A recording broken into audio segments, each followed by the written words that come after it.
Well, hello, Mr. Matt. JP, how's the day? It's still early. Ask me in about 8 hours how the Cool. day is going. So obvious change is you upped your camera game. Yep, absolutely.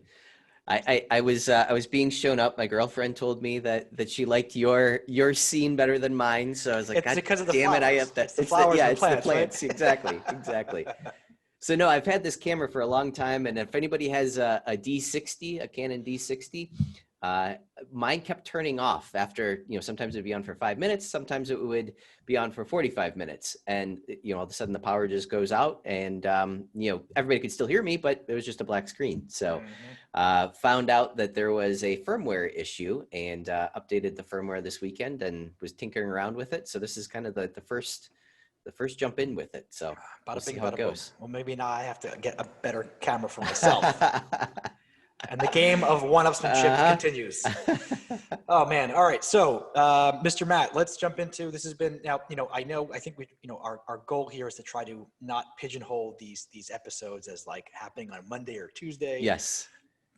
But there was a weekend that happened in between when we last spoke, and so we'll normally keep that out. But some interesting things happened, I think, over the week, late on Friday or a couple of days ago, and they all spill into the deal that we're talking about here, the Shaker 6 deal, and I'm excited to get into that with you offline because I think it's helping the momentum going on. But we're going to continue the story.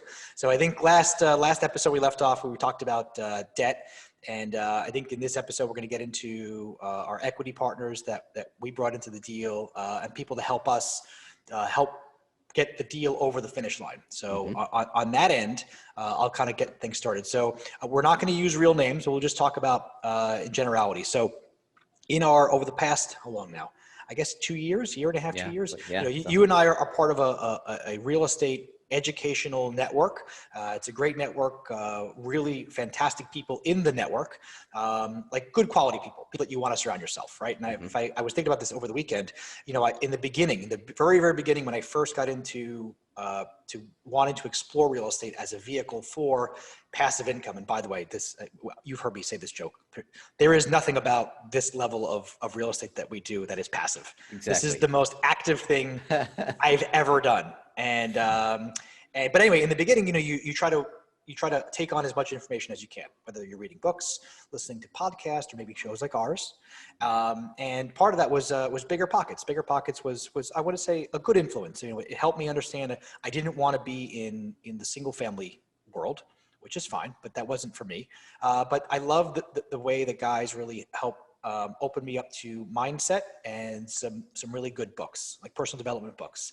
And I'd love to get your thoughts. What were some of the books? It was they were in the beginning. Note investing was an interesting concept for me. There was Think and Grow Rich, Rich Dad Poor Dad, which I knew of the book, but it just reminded me to go back and read the book for the importance of it. And there were some other mindset things like being aware of what your time is worth, and determining like if that activity is worth worth more or less than what you make in an hour, maybe you're better served by having someone else do that. And as a salesperson that makes a good living, I look at things that are maybe around the house are really not worth my time, and I say, I can make more working with my clients than doing this one thing. I just hire someone. So that kind of shift, that entrepreneurial shift, is really important. And so why was I getting into this? So what I liked about their approach was this idea of really building your network, networking with people, and kind of building up your partners. And I think that's one of the reasons why you and I get along so well. So anyway, back to what I was talking about with this group. So we had made the decision to just constantly tell people what we're doing, and really try to identify people that can help us grow together. And I think one of the things that you and I, or really anyone in this industry, realizes that it takes a village. Like, sure, you can do this by yourself, Matt. I can do this by myself, but the process is going to, we'll call it the journey along the way is going to be miserable. Because there's so much work to do. And the truth is, there are people with really good talents and skill sets that you can leverage that are all aligned in getting to the same goal. So why not share the wealth? And I think one of the things I stumbled upon or struggled with early on was this idea that I'm going to find a deal, do it myself, and I get to keep all the reward for it. Yeah. And man, I was sorely mistaken because I didn't understand the gravity of how much work there is, and the fact that you scale better with more people, right? What are your thoughts on that? No, completely agree. And I think at least this is for me, I was originally going after smaller properties. Mm-hmm. So, 15, 20 unit buildings is what I was originally looking. And, maybe with those ones, it could potentially be possible to do it by yourself. Again, it would kind of suck, but, depending on what type of scale you're looking for, but really and I think we've talked about this before, really being part of this group and being surrounded by these like-minded people really kind of switched my thinking from, that smaller scale thinking to, hey, you know what, it makes a hell of a lot more sense going after these larger deals. So that's when, again, we jumped into, the 425. Yeah. Yeah. So we jumped into that one pretty early on, and the rest is history. But yeah, no, I completely agree. Um, you know, trying to do this yourself, it wouldn't be very much fun. It's dumb. It's dumb. Don't do that. Yeah, Don't do that. no.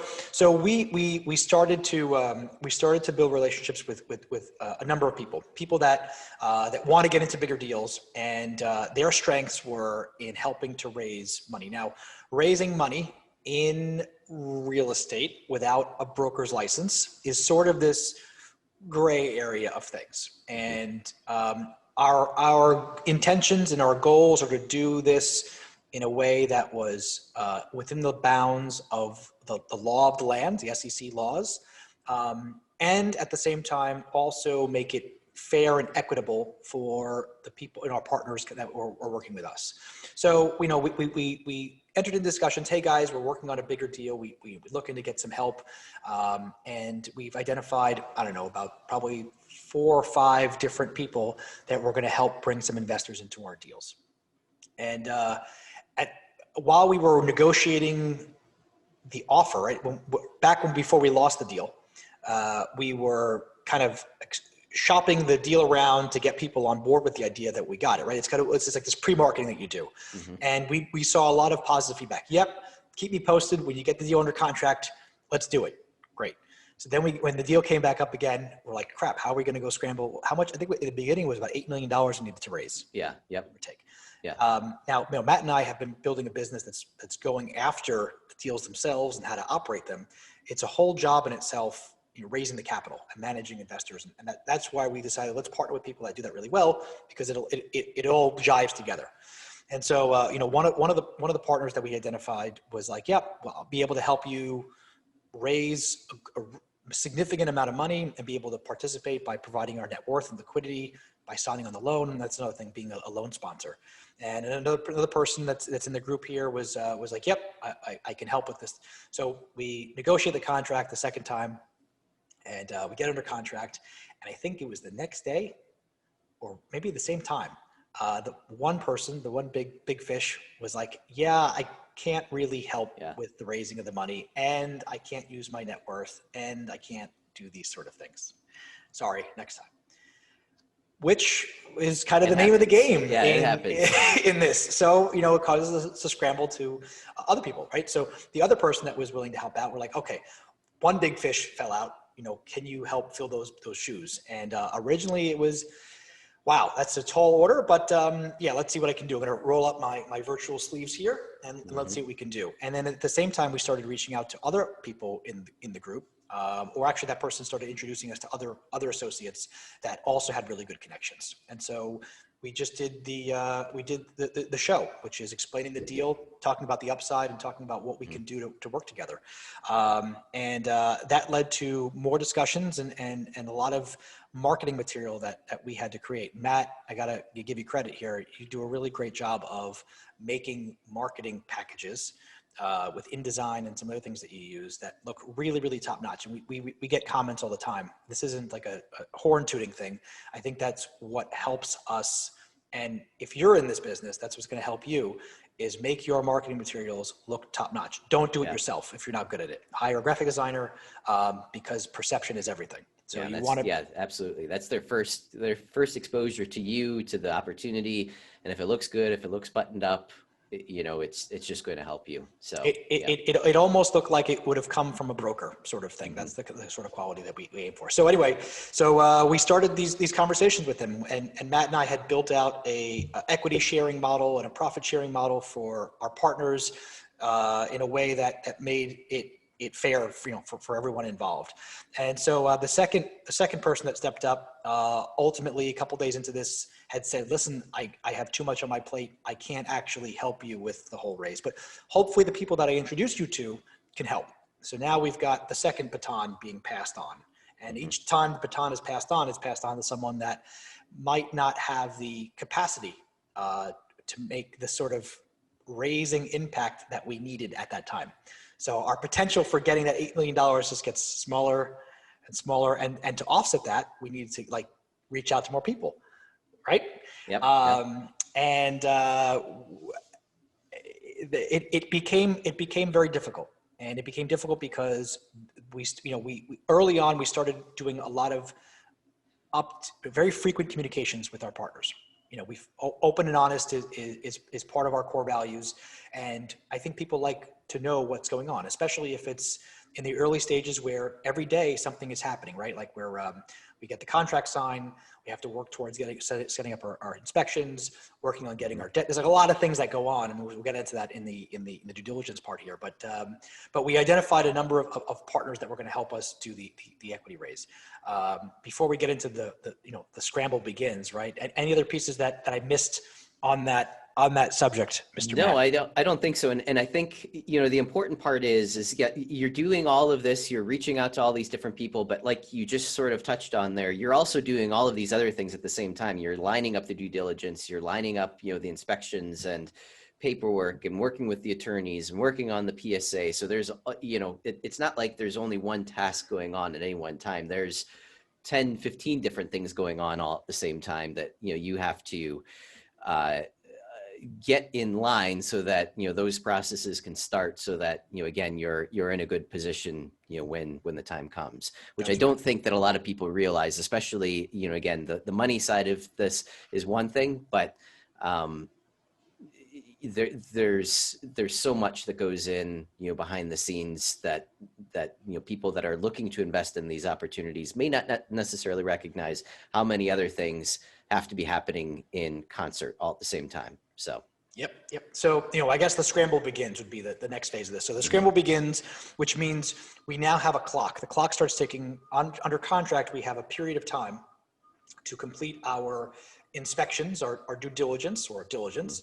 And when that clock ends, we don't have an opportunity contractually to be able to, protest or object to certain things on the deal. Now, we'll say normally, typically in deals, there's kind of two elements to this. So when we signed up this particular deal as an element of, we'll call it competition or competitiveness, we put up hard money, non-refundable money at the signing of the purchase and sale agreement, with the exception that if we found any title exceptions, any issues with the survey, or any environmental problems, then we would be eligible to get our non-refundable money back. There were just very few common clauses that allow us to get it back.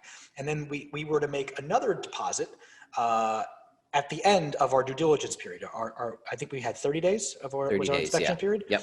And so, you do this in pieces so that you can kind of save your money a little bit and reduce your exposure and your risk. That's the point of doing that. But there's a lot to do, as Matt mentioned. And so we used a program called ClickUp, one of those two, as a way of collaborating with our team and with our partners on kind of assigning tasks. You're going to help with this, you're going to start doing that. And that was useful because there are a lot of things to do, and some of them are sequential and some of them are dependent on other things. It's more like a project management sort of thing. So we scrambled. Matt, you'd found a local inspector that got out there and started doing his inspections. And I think, talk about your experience with inspecting 275 units across 6 buildings. Yeah. So again, we inspected 100% of the buildings or of the apartments. We wanted to be able to get Why would into. you do Yeah. 100%? Why Well, wouldn't you do like a percentage of them? so actually we had some inside information before we got to this point too, that one of the buildings in particular, there was quite a number of units that had quite a bit of damage to them. Mhm.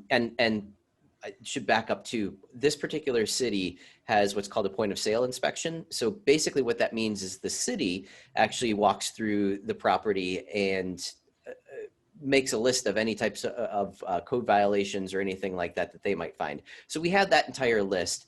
And on that list, in that particular building that we had talked about, there was a lot of locked units or units that they couldn't access. So we're like, okay, we want to make sure that we see, every possible unit that we possibly can, because we want to make sure that we don't have, a tremendous amount of down units. We were told that we weren't, and that's the other thing that you need to understand with this too, is you have to take what you are told from the selling party with a grain of salt. Big grains of salt, if you get the Office Space reference. Exactly. So everybody's, obviously their goal is to sell, our goal is to buy, and things can kind of get brushed under the rug, I guess you can say. So so again, we wanted to make sure that we saw all of those units, and fortunately there really wasn't all that terribly many surprises. We knew that there was going to be some units that had more damage than others, but for the most part, and I think we mentioned this on one other episodes, there was only one unit that was truly down, which again, a steam pipe broke in there. So there's a lot of moisture damage, a lot of molds, ceiling fans that, were completely draped over. So that was really, that was the biggest surprise. But again, that was only one unit of 275 units. So not terribly bad. Pretty good. That's pretty good. That's pretty good. Yeah. But so, I mean, the big takeaway there is, if you're kind of, you're in the early stages of doing this, or you're working on your first deal, don't let people tell you you can save money by inspecting a portion of them. Statistically, percentage of it.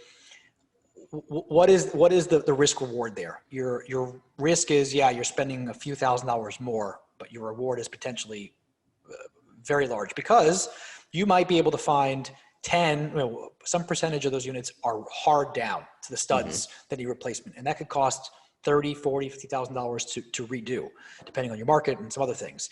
So that is a potential opportunity to go back to the seller and say, hey, we've got a problem here. This is a little represented on the condition. So use that to your advantage. And that's a real important takeaway. And some of the techniques too that you want to use when you're walking through these buildings, obviously plumbing, these are older buildings, so plumbing is always a question, always an issue. So some of the things that we did when we walked in was, turned on, like the kitchen, like in these units, kitchen was on one side, bathroom was on the other side of the unit. So you turn on the kitchen faucet, turn on the bathroom faucet, and just, see if you can tell if there's a difference in water pressure. Flush the toilet when you're running those faucets as well. See if you can tell if there's a difference in water pressure. And what we actually found in one of the buildings was half of the building had a little bit less water pressure in half of the building than what the other half had. So again, it's just something to, sort of show what potential issues might be sort of hiding, behind the walls. Because again, obviously you can't necessarily see that. So that was one of the things that the inspectors did that I thought was, pretty insightful. And of course they obviously went through and documented all the pictures and any types of issues or anything like that they ended up finding. But it was actually a relatively quick process. It's amazing how fast these guys blow through the units. Yeah. I mean, I think it took about 3 days or so to walk all of the units. And the first day, one guy walked around, did all the exteriors, did all the roofs, while two other guys went through and did however many they did. So basically, in 3 days, they finished the entire inspection. So well, that is a great tip on how to start real estate investing inspections, Matt. I'm sure the listeners and viewers will like that. All right. Well, we covered a number of pieces here. We kind of introduced some of our partners that are going to help raise the money. We talked about our due diligence process, and we have, before we kind of leave off of that, we have a pretty substantial checklist of things. One of the other parts of diligence is being able to do an operational inspection. And so it's one thing to do the physical inspection, but you have to go look at their paperwork. You've got to look at their leases. You've got to look at their work orders. And when you look at these sort of things, you're like, all right, cool. I look at them. What am I looking for?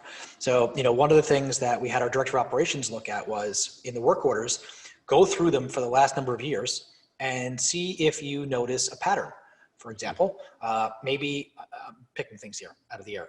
Maybe people are complaining about the power going off. Or maybe people are complaining about a leaky faucet, or the shower isn't working right, or the hot water isn't working, whatever. And because all of these properties have a story to tell, and we're like these detectives, we're like Sherlock Holmes. And so, part of that operational work order inspection is going back and seeing, do you notice a commonality, a common thread here? If you don't, good. If you do, well, then that gives you some insight into where you should be directing maybe your deferred maintenance CapEx plan, right? And that was a big part of it. The other thing that we stumbled upon was on the lease side. You want to talk about what we found on the lease side or the application side? Yeah. So on the application side, we ended up finding a number of so when you take in a lease, you do a credit check, you do a background check, and we ended up finding a lot of leases that failed the credit check, failed the background check, and yet they still signed a lease. They still are living there. You're a good person. You're fine. It's all good. I don't need to do that. So what we ended up finding out was a number of years ago, about 2 years ago or so, there was a woman in there, and there's actually police records now about this, but there is a woman, a leasing agent in there that essentially was, I guess, embezzling money, I guess would be the best way to be able to say it. So she would pretty well put anybody into the building that wanted to fill out a lease. There's a saying for that: heads in beds. Yes, right? yes. If you have a pulse, you are accepted. Yep. So she was pretty well accepting anyone, no matter what type of income they had, no matter what type of history, credit, anything. Everyone qualifies. Everyone. You get an apartment. You get an apartment. So everyone was getting placed into these units, and then somehow, and again, it's still a little foggy. I'm not quite sure how this works, but she was basically collecting. They were paying by cash, so she would take the cash and then write down in the computer system that they paid their rents. So $600. She pocketed $600, and then she would type down in the system that they paid the $600.